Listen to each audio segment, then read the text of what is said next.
ನಮಸ್ತೆ ಗುರುಗಳೇ. ನಮಸ್ಕಾರ. ತಮ್ಮ ಪರಿಚಯ ಆಗ್ಲಿಲ್ಲ ನಮ್ಗೆ. ನಿಮ್ಮ ಸ್ವಲ್ಪ ಸವಿವರವಾಗಿ ನಿಮ್ಮ ಇದನ್ನ ತಿಳಿಸ್ಕೊಡ್ಬೇಕಾಗಿ ನಾನು ಕೇಳ್ಕೊತೀನಿ ನಿಮ್ಮನ್ನ. ನನ್ನ ಹೆಸರು ಸೂರ್ಯನಾರಾಯಣ ರಾವ್ ಅಂತ ಹೇಳಿ. ನಾನು ಹೀಗೆ ಆಶ್ರಮಗಳು, ದೇವಸ್ಥಾನಗಳು ಸಮಯ ಇದ್ದಾಗ ಅದನ್ನ ಯಾವ ರೀತಿ ನನ್ನಗೋಸ್ಕರ ನಾನು ಬೆಳಿಬೋದು, ನನ್ನ ಜ್ಞಾನ ಅಷ್ಟೇ, ದೇಹ ಮತ್ತೆ ಇನ್ನೊಂದಲ್ಲ, ನನ್ನ ಜ್ಞಾನ ಉಜ್ಜೀರ್ಣ ಮಾಡ್ಕೊಳ್ಳೋದಕ್ಕೆ ನಾನು ಏನನ್ನು ಸಾಧಿಸಬೇಕು ಅಂತ ಬಹಳ ಜಿಜ್ಞಾಸಿಯಾಗಿ ಸುತ್ತುತ್ತಾ ಇದ್ದೀನಿ ಸ್ವಾಮೀಜಿ. ನೀವು ಸಮಾಜ ಸೇವೆ ಮಾಡ್ಬೇಕು ಅಂತ ಮಾಡ್ತಿದ್ದೀರಿ ಅಂತ ತಿಳ್ಕೊಬಿಟ್ಟೆ. ನೀವು ಸಮಾಜ ಸೇವೆ ಅಂದ್ರೆ ಯಾವ ರೀತಿಯಲ್ಲಿ ಮಾಡ್ತಿದ್ದೀರಾ ನಮ್ಗೆ ತಿಳಿಸ್ಕೊಡಕ್ಕಾಗತ್ತೆ ನೀವು? ನೋಡಿ, ಇವತ್ತಿನ ದಿನ ಸಮಾಜ ಸೇವೆಯಲ್ಲಿ ಅತಿ ಮುಖ್ಯವಾದದ್ದು ಆರೋಗ್ಯ. ಈ ಆರೋಗ್ಯ ಎಷ್ಟು ನಮಗೆ ಬಹಳ ಮುಖ್ಯ ಅಂತಂದ್ರೆ, ಅದರಲ್ಲೂ ಇವತ್ತಿನ ಪರಿಸ್ಥಿತಿಗೆ ನಿಮಗೆ ಗೊತ್ತಿದೆ, ಸುಮಾರು 2 ವರ್ಷಗಳ ಹಿಂದೆ ಈ ಕೋವಿಡ್ ಅನ್ನತಕ್ಕಂಥದ್ದು ಬಂದು ಎಷ್ಟು ಸಾವಿರಾರು ಜನಕ್ಕೆ ಜೀವವನ್ನು ಕೊಂಡ್ಕೊಂಡಿದೆ. ಮತ್ತೆ ಜೊತೆಗೆ ಆಗ ಭಯ ಅನ್ನೋದು ಹೇಗಿತ್ತು ಅಂತಂದ್ರೆ, ಟಿವಿ ಮುಂದೆ ಕುಂತ್ಕೊಂಡಾಗ ಅವ್ರೇನು ಕರೋನಾ ಇದನ್ನ ತೋರಿಸ್ತಿದ್ರು, ಅದೇ ಬಂದು ಇಟ್ಕೊಂಡ್ಬಿಡುತ್ತೆ ಅನ್ನೋಷ್ಟು ಭಯ ಆಗ್ತಿತ್ತು. ಟಿವಿ ಹಾಕಿದ್ರೆ ಸಾಕು, ಯಾವ ಚಾನಲ್ ಹಾಕಿದ್ರು ಸಾಕು, ಇವತ್ತು ಇಷ್ಟು ಜನ ಸತ್ರು. ನಾನು ಇದನ್ನ ಯಾಕೆ ಹೇಳ್ತಾ ಇದ್ದೀನಿ ಅಂತಂದ್ರೆ, ನೋಡಿ, ನಾವು ಗುರುದತ್ ಗುರುಜಿ ಅಂತ ಹೇಳಿ 2004ರಲ್ಲಿ ಸಹಜ ಸ್ಥಿತಿ ಯೋಗ ಅಂತ ಕ್ಲಾಸ್ ಮಾಡ್ತಿದ್ರು. ನನಗೆ ನಮ್ಮ ರಿಲೇಟಿವ್ಸು, ಬಾಪ ಈ ಕ್ಲಾಸಿಗೆ ಸೇರು, ತುಂಬಾ ಒಳ್ಳೇದಾಗತ್ತೆ ಅಂತ ಹೇಳ್ತಿದ್ರು ಅವಾಗ 2004ರಲ್ಲಿ. ನಾನು ಏನ್ ಮಾಡ್ತಾರೆ ಬಿಡ್ರಿ, ಅವರೆಲ್ಲ ಗುರುಗಳು, ನಾವು ಕಂಡಿದ್ದೀವಿ, ಏನ್ ನಮ್ಗೆ ಅಂತ ತಿಳಿಸ್ಕೊಡ್ತಾರೆ, ನಮ್ಗೆಲ್ಲ ಗೊತ್ತಿದೆ ರೀ, ನಾವು ಹೈಲಿ ಎಜುಕೇಟೆಡ್ ಅಂತೀವಿ, ನಾವು ಆ ಕಡೆ ಈ ಕಡೆ ಓಡಾಡ್ತಾ ಎಲ್ಲ ತಿಳ್ಕೊಂಡಿದ್ದೀವಿ ಅನ್ನೋ ಒಂದು ಅಹಂ ತುಂಬಾ ಇತ್ತು. ಅಹಂ ಇತ್ತು ಅಂತಾನೆ ನನಗೆ ಗೊತ್ತಿಲ್ಲ, ಆಮೇಲೆ ಗೊತ್ತಾಯ್ತು ಬಿಡಿ. ಬಟ್ ಆ ಅಹಂ ಇದ್ದಿದ್ದನ್ನ ನಾನು ಈ ರೀತಿ ಹೇಳ್ಬೇಕಾಗಿ ಬಂತು. ಆಮೇಲೆ ಗೊತ್ತಾಯ್ತು ನನಗೆ. ನಾನೊಂದು ಮಾತು ಹೇಳಿದೆ, ನೋಡ್ರಿ, ನಿಮ್ ಗುರುಜಿ ಏನೇ ತಿದ್ದಲಿ, ನನಗೆ ಏನೇ ಮಾಡ್ಲಿ, ನಾನು ಹೇಗಿದ್ದೀನೋ ಹಾಗೆ ಇರ್ತೀನಿ. ನನ್ನ ಅಭ್ಯಾಸಗಳೇನಿದೆಯೋ ಅದನ್ನ ನಡೀತಾನೆ ಇರುತ್ತೆ. ನಾನು ತಿದ್ದುಕೊಳ್ಳೋ ಮನುಷ್ಯ ಅಲ್ಲ. ಅದು ಯಾವ ಗುರುಜಿನೋ ನೋಡೇ ಬೇಡ, ಅವ್ರು ಯಾವ ರೀತಿ ತಿದ್ದುತ್ತಾರೋ ನೋಡೇ ಬೇಡ ಅಂತ ನಾನು ಸಹಜ ಸ್ಥಿತಿ ಯೋಗ ಕ್ಲಾಸ್ಗೆ ಗುರುದತ್ ಗುರುಜಿ ಅವರು ಬಂದಿದ್ದಾರೆ ಅಂತ ಅಂದ್ಬಿಟ್ಟು ನನಗೆ ಸೇರಿಸಿದ್ರು. ಅವರು ಇದೇ ರೀತಿ ಸಂಕಲ್ಪಗಳೆಲ್ಲ ಮಾಡಿಸೋವಾಗ ನಾನು ಮನಸ್ಸಲ್ಲಿ ಅಂದ್ಕೊಳ್ತಿದ್ದೆ, ಗುರುಗಳೇ ನೀವೇನೇ ಹೇಳಿ ನಾನೇನು ಮಾಡ್ತೀನೋ ಅದೇ ಮಾಡೋದು ಅಂತಾನೆ ನಾನು ಸಂಕಲ್ಪ ಮಾಡ್ತಿದ್ದೆ. ಹೌದ್ರಿ, ನನಗೆ ಇದೆಲ್ಲ ನಿಮ್ಗೆ ಯಾಕೆ ಹೇಳ್ತಿದ್ದೀನಿ ಅಂತಂದ್ರೆ, ಪರಿವರ್ತನೆಗಳು ಯಾವ ರೀತಿ ಆಗತ್ತೆ ಅಂತ ಅನ್ನೋದು ವಿಚಾರಕ್ಕೋಸ್ಕರ.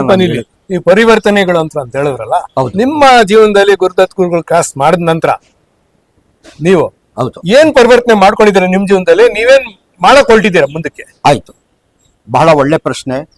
ಈ ಪರಿವರ್ತನೆ ಏನ್ ಟ್ರಾನ್ಸ್ಫಾರ್ಮೇಶನ್ ಅಂತ ಹೇಳ್ತೀವಿ, ಆ ಥರದ್ದು ಇದೆ ಜೀವನದಲ್ಲಿ ಅನ್ನೋದೇ ಗೊತ್ತಿರಲಿಲ್ಲ.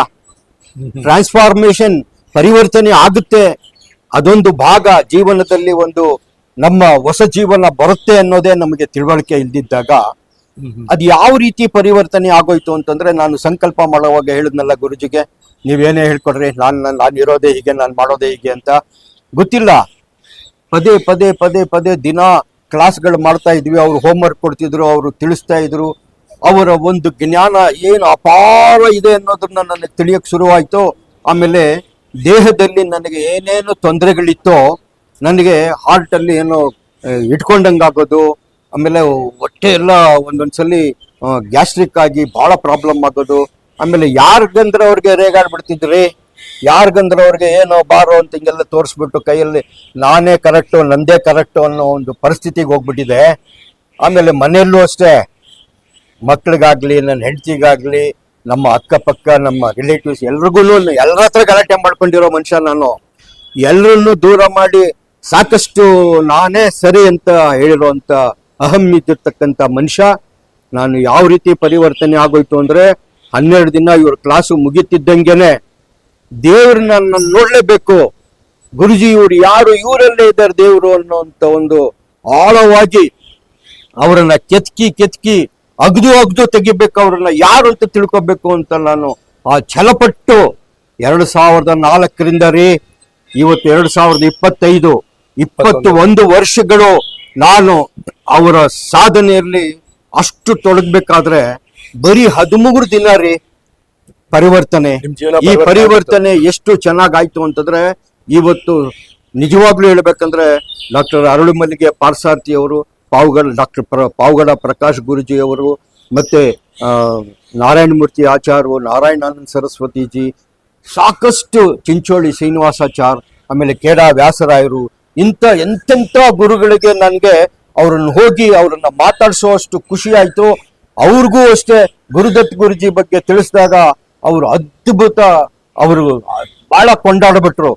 ನಿಮ್ಗೆ ಹೇಳ್ಬೇಕು ಅಂತಂದ್ರೆ ಆ ಗುರುಗಳು, ನಮ್ಮ ಗುರುಗಳ ವಿಡಿಯೋಗಳು ಪ್ರತಿಯೊಂದು ಅವರನ್ನ ಕೇಳಿ ಬಹಳ ಆಶ್ಚರ್ಯಪಟ್ಟರು.